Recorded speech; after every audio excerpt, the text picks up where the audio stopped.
Hi and welcome to all the racing fans and enthusiasts around the globe who are joining us for this pre-recorded show.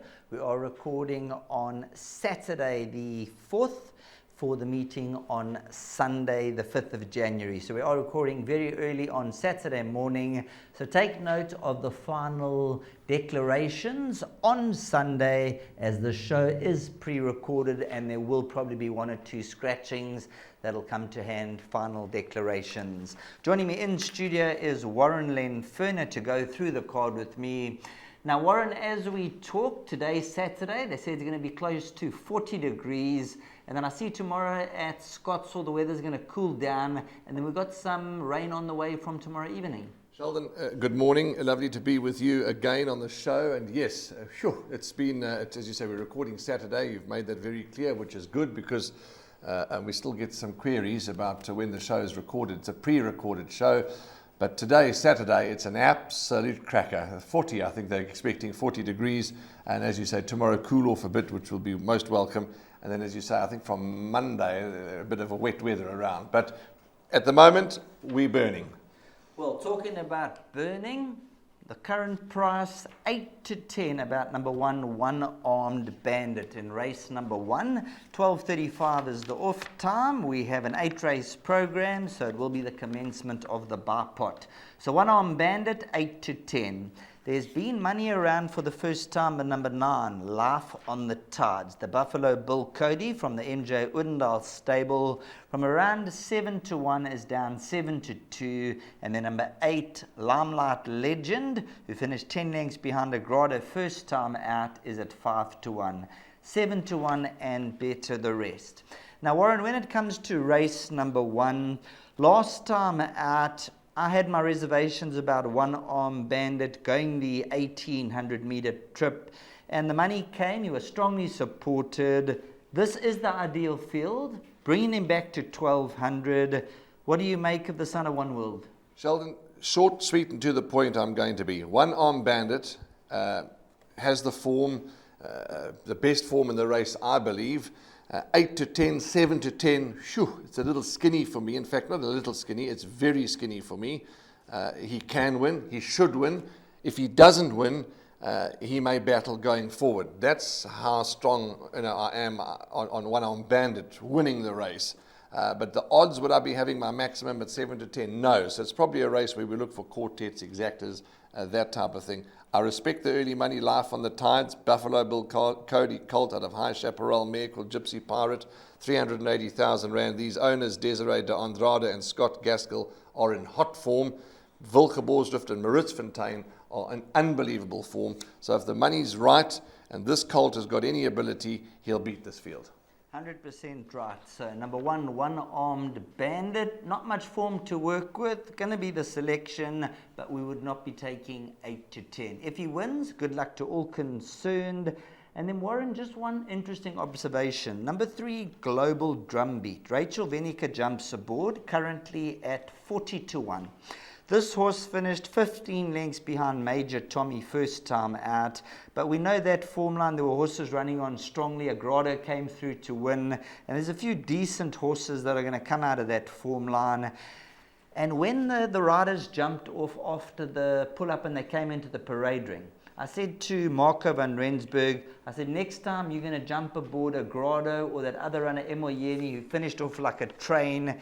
And he said, keep a close eye on Global Drumbeat, which is quite interesting at 40 to 1, maybe for the trifectas and quartets. Absolutely. That's what you want. If we're in the camp of one-armed bandit as a banker for the quartet, then you want Global Drumbeat to certainly be right there to help boost those payouts. But that's the first race. The favourite does look like the one to beat. As Sheldon said, not much form to work with, but skinny odds. But there are folks out there that take those skinny odds. We can't put you off, but we're just erring on the side of caution. Blinkers go on, one-armed bandit, which certainly would help, and we are certainly expecting him to win, but the odds are a little skinny for us. The second race on the program is the www.tabgold.co.za maiden plate over 1,200 meters. 10 past 1, 13:10 is the off time, and it's 1,200 meters. At the time of recording, the full field are running. Before we talk about our selections, let's go and have a look at the rerun of horse number 1, Real War, when finishing second to My Boy Lollipop. And I was up at Summerfeld interviewing Nicolette Rusco and Mike de Kock. My Boy Lollipop towards the inside. Higher Love's now going to put on pressure. My Boy Lollipop. Real War's also making up a whole lot of ground. But it's My Boy Lollipop on the inside by 2.5 lengths. And My Boy Lollipop. The roadshow continues. Gavin Larina, My Boy Lollipop, Sid Mudley and Frank Robinson. Real War's second. Higher Love and Parliament Square in behind these. Yeah, he had a nice run. We brought him back to Scottsville because he had 2 runs on the poly. He didn't seem to act too well on the poly, so we brought him back last time at Scottsville down the straight. He ran on really nicely. He ran second. He's just a horse that he just doesn't, when he jumps, he just doesn't travel the first part of the race, so he makes it very difficult for himself. So we've decided to put some blinkers on, and hopefully it sharpens him up a bit, that he could at least be a lot closer than what he normally is coming from last. But he's in a good space. He worked nicely with the blinkers, so let's see if it does the trick on Sunday. Yeah, he's not a bad sort. I mean, it's slightly short of his best, or the distance that he's really bred to go for, but he's a horse I think has got a few races in him. He does have a future. He's been gelded, he was injured, so he's had a long layoff. He's coming back fresh well. If they go a really quick pace, I think he'll be super competitive. He's got a nice finish on him. I'm going to state the obvious here, Sheldon. There's got to be not too many surprises from me. Not looking for any bombs. I'm looking for a form result. First leg of the place accumulator, you could probably go light. But this horse that Mike de Kock was talking about, Top Seed, I do like him, and I like him quite a lot. Real War, yeah, he is having his 8th go at getting it all right. Much better effort last time. Then over the page, Good Living, obvious each way chance. Emoyeni, huge run on debut, really an outstanding run, and he is probably the one they all have to beat. And my lurker for the quartets is number 4, Parliament Square. So I'm going with all the form. I'm not looking for any upsets. But for me, 3 Top Seed, 9 Emoyeni, those are the 2 that are going to fight it out. Just my opinion. Well, there we go. Number 3, Top Seed, reported to be not striding out first time out after losing 2 lengths at the gate when finishing back in 4th. Has had 232 days off the track, so this is a perfect example to watch a horse in the parade ring, go down to the start and see if they're sweating, playing up, and then you can make up your mind.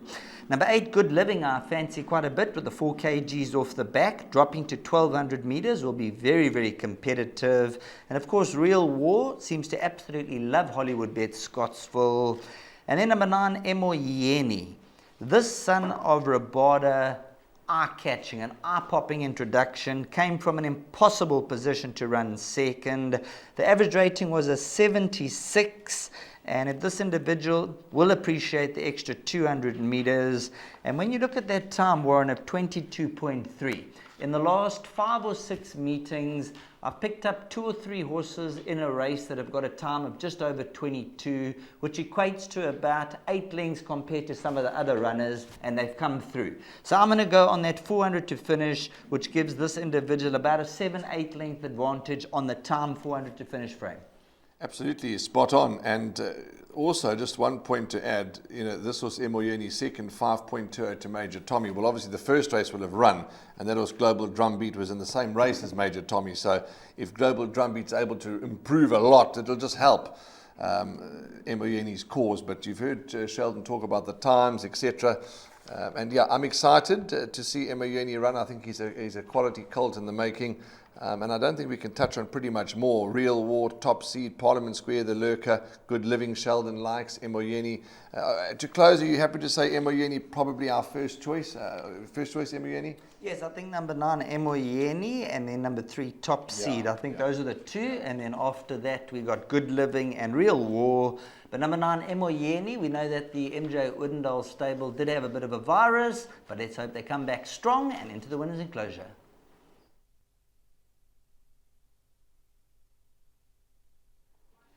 As we step into the territory of race number 3, which will be the opening leg of the pick 6, and the carded off time is 13:45. And at this stage of recording, all 7 runners will go down to the post.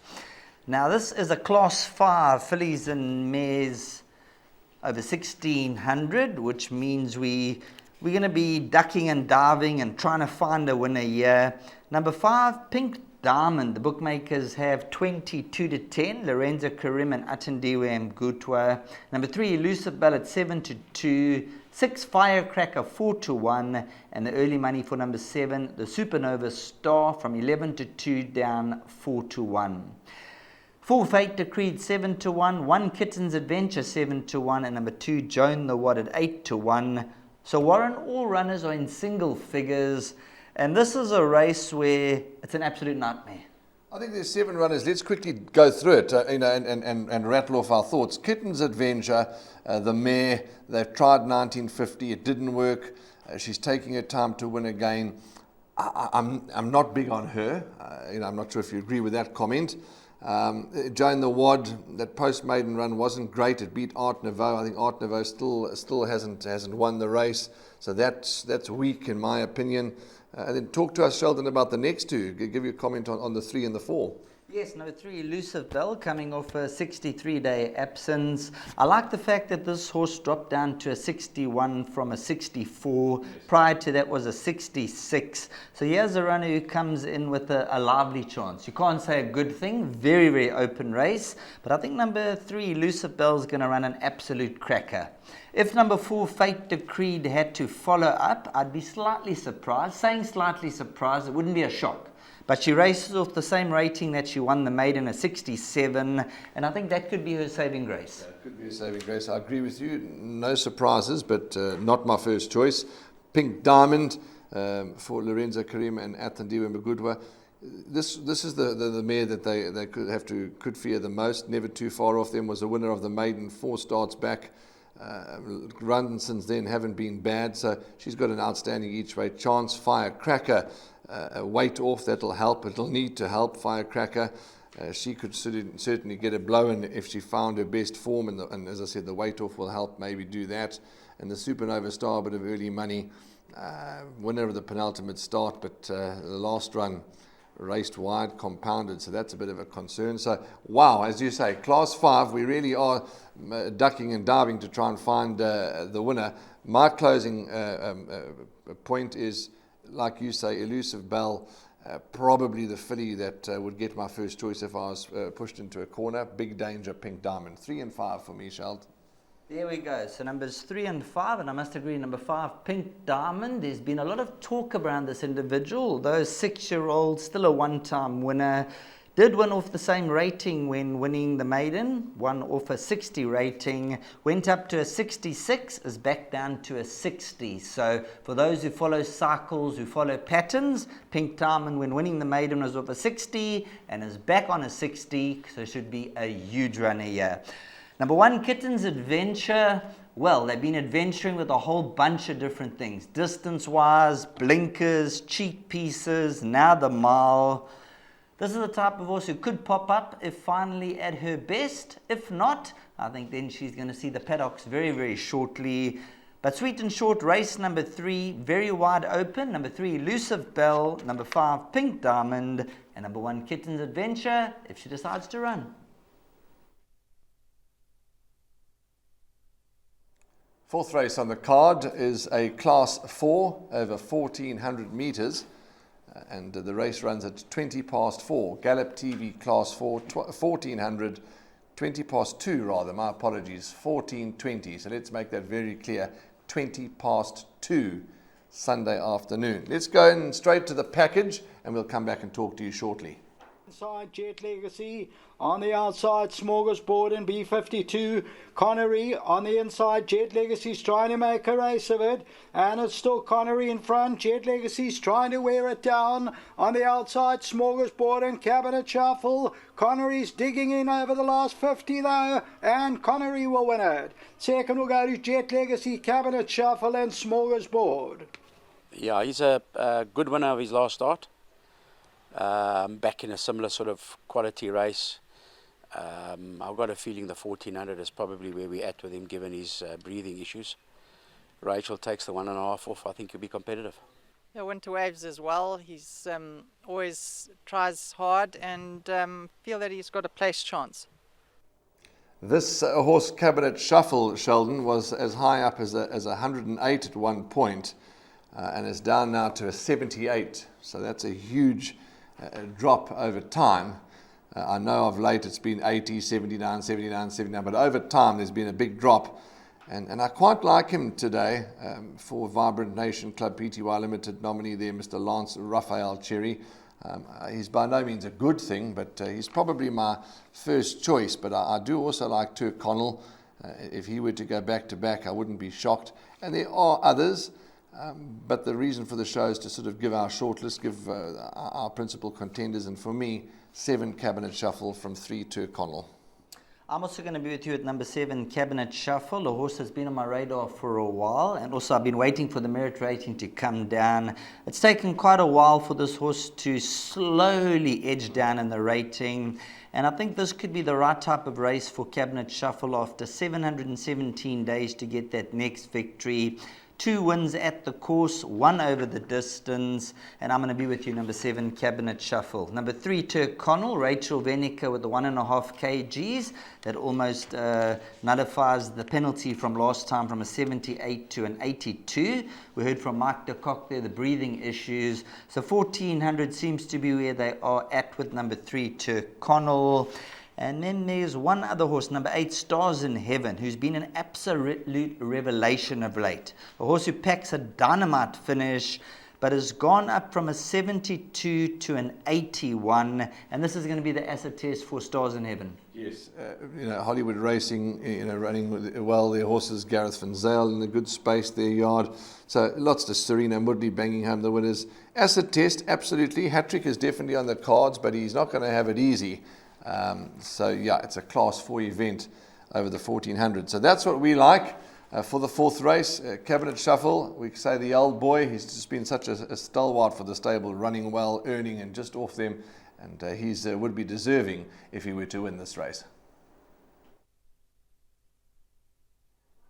As we step on the gas, and hopefully there's some fireworks in race number 5, a class 4 over 1400 meters.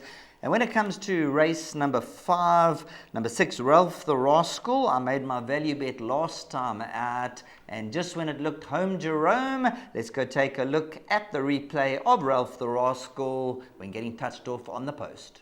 Markers now called it a day. Whispers of War, Kimball O'Hara, Sweeper, Keeper, they coming from everywhere. Lake Como's looking for a way through. Ralph the Rascal's having a runner on the outside. And here's Ralph the Rascal coming at Kimball O'Hara. Ralph the Rascal, Sweeper, Keeper, and Kimball O'Hara driving to the line. Whoa!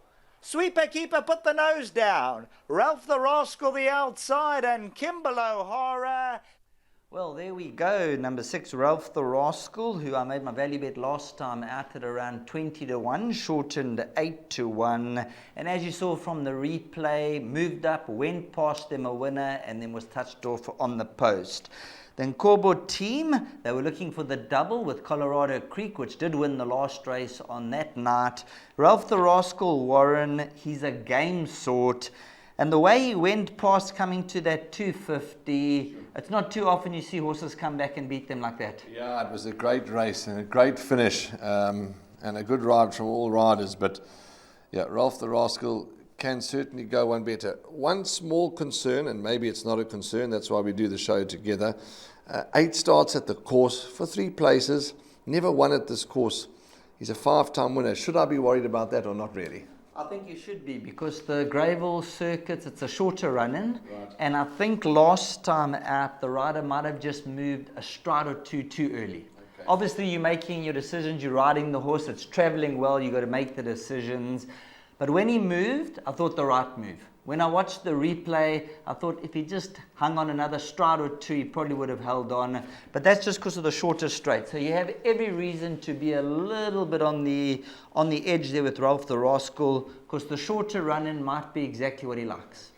Okay, well, that's Ralph the Rascal. I think I'm still going to include him, but yeah, that's just the burning concern for me and for us. Then, imposing, Michael Roberts, Rachel Venica, Howard Schwegman, the Visionaire out of Strawberry Lane. Whoa, just a hard-fought run last time and just didn't get the better of Dapper. Is he the horse to beat? I do believe he is the horse to beat. He's a 3-time winner. And last time, Dees and I, majority of the punters, they went lights out. They went all in with Imposing. And another case in point where a horse moves up, Rachel Venica moved up alongside Dapper. I think JC Boerters was riding Dapper on that occasion. And it looked race over. Imposing moved up to win the race. They went hammer and tong down to the line and just managed to be beaten that short head. Was pushed up a point to an 81, but Rachel Venica takes the 1.5 off the back. It has been 284 days, but 2 of the 3 wins have been recorded course and also 2 wins over the distance. So number 7, Imposing, the horse to beat.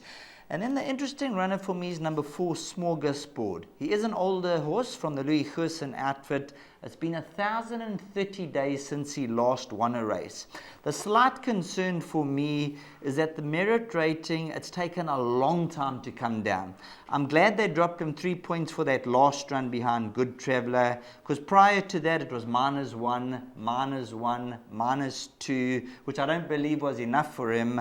I think he's now off a rating where he can be competitive. He was once upon a time a 118. So I think number 4, Smorgasbord's a huge runner. And then number 8, Gimme the Good Life. That was a cracking penultimate run. Yeah, cracking penultimate run, and the last run to Stars in Heaven. And of course, Stars in Heaven ran, it depends when you're watching this show, in the 4th race, competes in the 4th race, Stars in Heaven. So we'll know a bit more about that once race 5 comes. And then just one more I want to add, Sheldon, as a value for places, trifectas and quartets is number 3, Imma. From the Paul Lafferty stable, Damien Pillay takes valuable weight off. We ignore that last run. I see the reasoning there's lost a length, cut on the muzzle. So if you ignore that, his form's not the worst. He's lightly raced, and I think at around 10-1, he could be worth including into your quartets. But for me and for you, Imposing looks to be the one they all have to beat. We've given the horses that we think are values and our dangers. But let's just give some numbers again, Sheldon. I'll give mine. I'm just saying 7, Imposing 7, 7, 8, 3 are my numbers. Your numbers? I'm going to go 7, 4, and 6. Okay, 7, 4, 6, Sheldon's numbers. 7, 8, 3. That's just a guide, but we believe that Imposing's the one they all have to fear the most.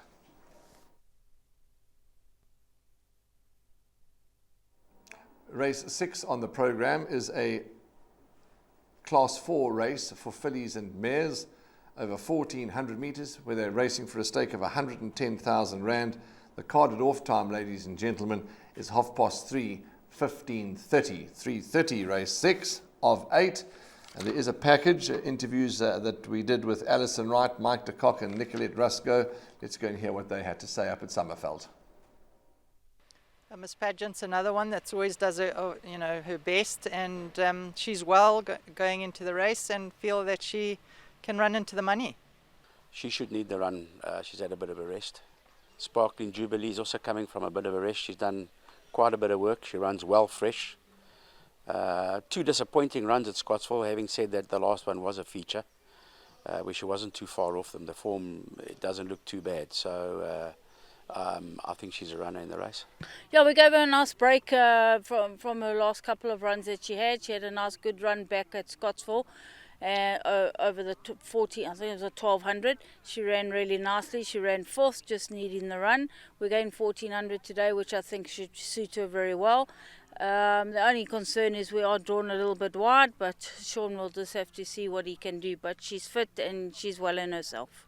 Sheldon, interesting comments about Sparkling Jubilee from Mike de Kock, and that's good to know that she's a filly that runs fresh.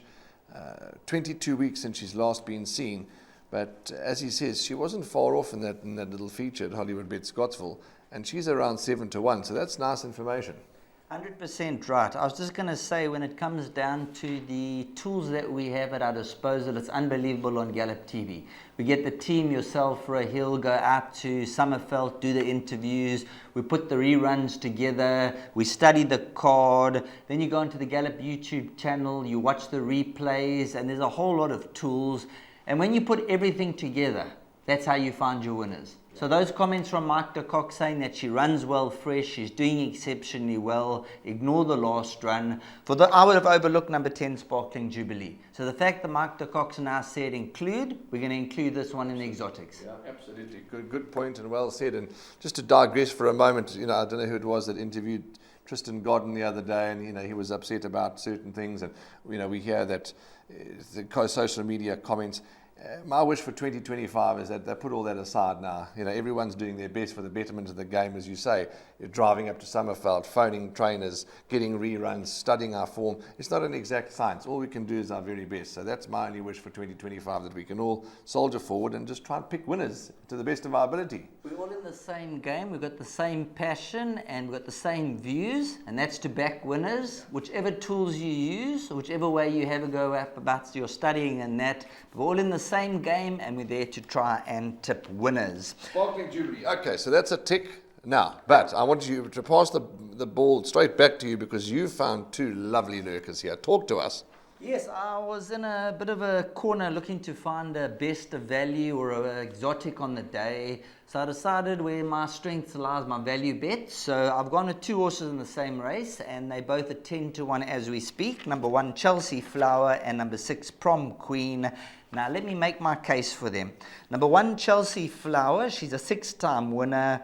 1 win over the distance. She's yet to win at Hollywoodbets Scottsville, so clearly a little bit better at Hollywoodbets Greyville. Same as Prom Queen. 3 runs at the course, yet to place. However, when it comes to the apprentices, I always seem to find those horses at those prices that they do well for me. So Chelsea Flower, I backed in her penultimate run at 10-1 when she beat Aspustaki.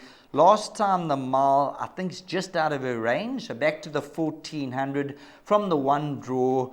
And obviously the inexperienced apprentices, they're going to ride some good races, and they're going to ride a few races where the Anthony Del Pesh, Garth Puller and Michael Roberts will give them some feedback in that. And then Prom Queen with JC Boerters aboard. Now she was given quite a merit rating, a 93. She's come down to an 85 minus the 4. Now, Frikkie Grayling, he's taken over a few of the Arundel horses. Had Burning Man come through to win the other day at a decent price. And I just get the feeling that this horse, Prom Queen, off the rating and the weight off the back, I think this is a horse at 10-1, likewise Chelsea Flower, that they're going to give you a big run for your money in an open affair.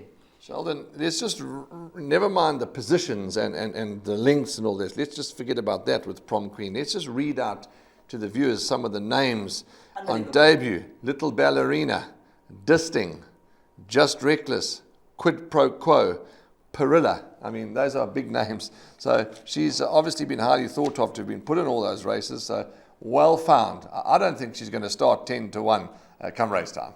I think 4-1, 5-1 is a more realistic price about number 6, Prom Queen, and with JC Boerters taking the weight off the back. If things work out, as you mentioned, 4.8 lengths behind Quid Pro Quo, that's gold. Yeah. Running behind Perilla, 2 lengths, and Perilla ran an absolute blinder the other day. I think it was in that feature race. Correct. So the form's there to be seen, and the fact that she's getting the 4 kgs off between Chelsea Flower and Prom Queen. Take your pick, back both of them, throw them in your swingers, throw them in your exactors. Those are the 2 horses that I'm lying with. Okay, well, my contribution is, our contribution is Sparkling Jubilee. We like what Mike de Kock said, but I'm going to follow Sheldon as well, because that's how we do the show together. Chelsea Flower, Prom Queen. I do like Prom Queen. We didn't study notes. We didn't do anything of the sort, but that last run was quite a good run. So we're going to rush off, Sheldon and I, and see if we can get a little bit of that 10-1 about Chelsea Flower and Prom Queen. There are many others with chances, but we haven't got the time for that. Our job is to tell you what we like, and what we like are numbers 1, 6, and 10. Looking really forward to race number 7, which is the African Holly Stakes over 1,100 meters. And just looking at the best weighted column, number 4, William Robinson, stands out by a country mile at a 120. Number 7, Sunblush, is a 115. And then number 1, Sharfolia, the mare, taking on the boys at a 111. However, before we get into the selections for race number 7, we do have some reruns and interviews lined up for you. Between runners, Don Kirari, former gear. Coming to the 300, William Robertson's now putting it together. William Robertson from Quasi for sure. William Robertson drifts to the inside. Sunblush trying to run on. Proudmaster coming late, but it's William Robertson to win it. Quasi for sure, Sunblush, and then there's a photo, Kupalewe or Proudmaster. Yeah, she comes back also with a really good rest. Quite a high rating for a filly that's only run twice and finished unplaced in a feature. For that she got punished, but she's not the worst. And coming out fresh, she's a filly that can be in the money. Hit Them Hard Sunshine's not well off at the weights at all, so you know, if he can run into the money, I think that'll be a good run. So there we have it, the comments and the reruns for race number 7, and the two protagonists were in the same race where number 4 William Robertson came through to win, and on that occasion beat Quasi for sure. Sunblushed was back in 3rd position, and looking at number 4 William Robinson, races off a 1-2-5, absolutely loves the course. 5 runs for 3 victories, 1 for 1 over the distance. And the Cornet Spes stable, we don't have to say much more about them. They know how to travel horses, win grade 1s, grade 2s. They're at the top of their game, and travelling seems to be their forte. Now, Warren, this horse, William Robertson, this is a horse in a lifetime for the connections, a 12-time winner, 7 seconds, 3 thirds, and 5 fourths. And Cornet Spes ran this horse 35 days ago at Hollywoodbets Scottsville when winning and beating Quasi for sure. And he's just a horse that comes to the course and just wants to win. Sheldon, what a horse. As you said, 12-time winner. Sure, there's not too many 12-time winners running around. And William Robertson, what a lovely animal. What a lovely job the team have done. I'm taking a chance. I'm going only 2 horses. They're obvious. I'm going to state the two obvious. William Robertson in my pick 6. William Robertson and Sunblushed. In saying that, horses like Ketiwe's Destiny with 52.5, Mike de Kock gives a money chance. I respect her a lot. Don Carrari nearly beat Cat's Pajamas last time when didn't have the smoothest passage at about the 200. He's no slouch. Your mare, which you're going to talk to us a bit more in detail just now, Sharfolia, although maybe she seems to reserve her best races for Hollywoodbets Greyville, but still she's a good mare. She's a 5-time winner. She can never ever be ignored. Even a horse like Hit Them Hard Sunshine can bounce back to best. So you have to take a stance. Budget is limited. Pick 6 for me, although the other horses that I've mentioned have got chances. William Robertson and Sunblushed. I'm only going to put those 2 because that's all I can afford in my perm. Well, I'm with you there. Number 4, William Robertson, looks to be a strong selection and should take a power of beating. Depending how he travels and when they travel, hopefully they'll be travelling early doors on Sunday morning, because I don't think they want to be on the roads on Saturday with the temperatures around 40 degrees. But nevertheless, Cornet Spes, he knows exactly what to do. They'll be drenched, they'll get washed down, and everything will be going according to plan. So numbers 4 and 7, William Robinson, and number 7, Sunblushed. Those will be the 2 horses for me. And then obviously our horse number 1, Sharfolia, named after my 2 daughters, Charlotte and Sophia. They'll all be coming racing on the day, so they'll be looking forward for a big run. She's a 5-time winner, 1 win on the turf, and she's a horse who's done exceptionally well. Warren, it's clear to see that she's 3-4 lengths superior on the poly and around the turn. However, she runs well at Scottsville on the grass. She does. She certainly does. That's why I mentioned that you can never discount her chances. 105 merit rating. She's no slouch. Okay, that's the non-black type African Holly Stakes, 1100 meters. William Robertson and Sunblushed. But William Robertson, we can't help but feel that after this run, he'll be a 13-time winner. The 8th race on the card is going to be run at 16:45. It's the Hollywoodbets Bright Future Class 5 event. Up the lane, 1200 meters, Hollywoodbets Scottsville. There is one interview. Let's go and hear what Alison had to say. Aldrak ran a very good race last time out, and feel that he has a place chance. Wherever I lay my hat, has run really good races out the maidens, and if he puts it together and runs straight, he must have a chance. I think they hold a very strong hand in the last race, Allison and Kevin Wright. Al Drac, wherever I lay my hat.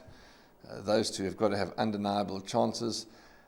I'm taking a bit of a chance. I'm going to have to load up, Sheldon. I'm going to have to load up because there's a lot of horses, in my opinion, I'm looking forward to your opinion, that have got chances. And I see at the early time of recording already a bit of betting movement on number 11, King Rahul, who certainly has to be respected if there's betting movement so early and Cornet Species in town.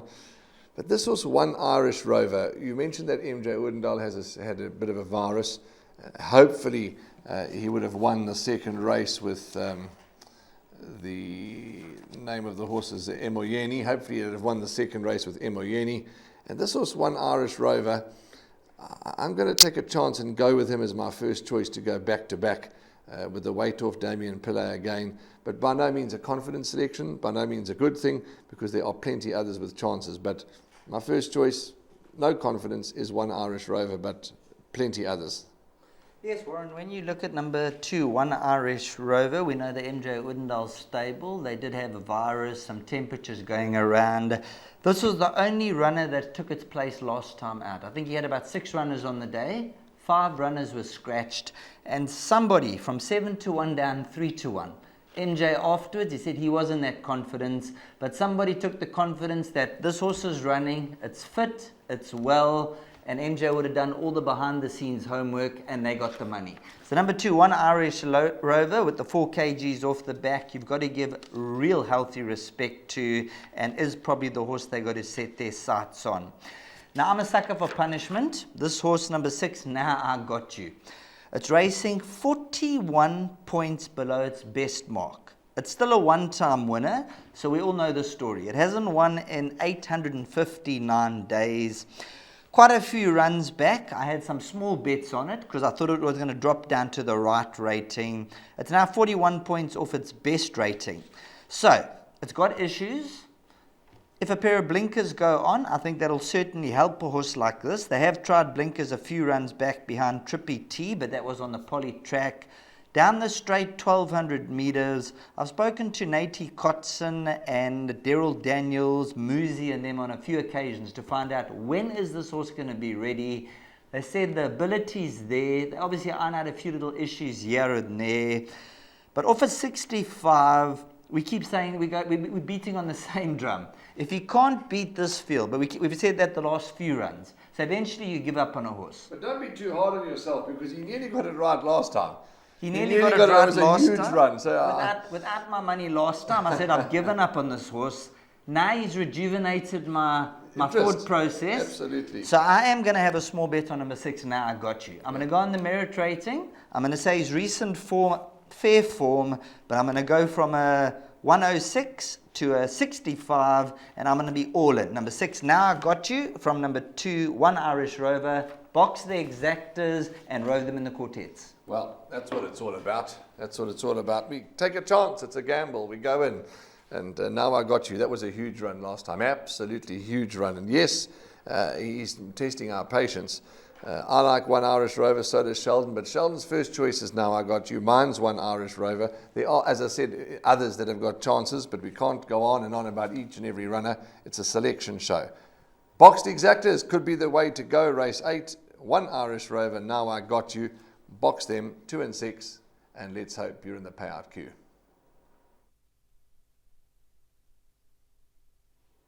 Welcome back as we move on to the business part of the Gallop TV Preview Show, and that is a suggested bet which they are going to bring up on screen. And I've decided to go with 2 10-1 shots at the time of recording. So I went through the card. I couldn't find an exotic, and I'm not really an exotic player. I like to look for my value bets. And I've decided that race 6, number 1 Chelsea Flower and number 6 Prom Queen, who both get the luxury of the 4 kilograms off. I say the luxury, they are inexperienced apprentices, but 4 kgs off a horse's back, and if the horse knows what it's doing and it listens to the pilot, then I think they're going to run huge races. Chelsea Flower, she's a 6-time winner. She's yet to win at the course, but she has got a win over the distance, and I just feel that number 1 draw will be heavily in her favor. And then number 6, Prom Queen. As Warren and I discussed earlier on, you look at the names, Just Reckless, 4.8 lengths behind Quid Pro Quo, 2 lengths behind Perilla.